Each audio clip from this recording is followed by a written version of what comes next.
الله الرحمن الرحيم سلام الله عليكم ورحمة الله تعالى وبركاته وعن دابضياش إذا قدرنت مضن كسو دبادة برنامج كينا حكمة والله وحكمة عجيبة أن إذن كوكسو قد بنو ما أنتو حكمة برنامج كينا أن إذن كوكسو دو وحين قدونان هدو ربي وين رالك النقضو قفكي أركا هو حصحضة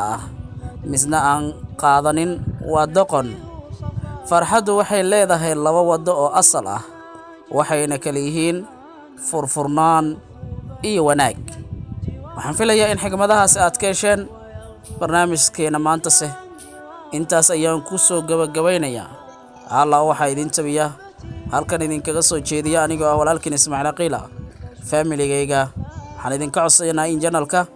si muddo kooban uu u gaaro kunka subscribe inaad share-ta subscribe-ta like-ta iyo gambaleelkaba aad u furataan insha Allah ta'ala asxaab kalena si ay iyana ugu faa'iideystaan sidaas oo kale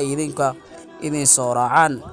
gudaha maanta barnaamijkeena intaas ayaan ku gabagabaynaynaa inta barnaamijkan mid ka sagayna ku kulmi doono I love you family Ismaaciil Aqila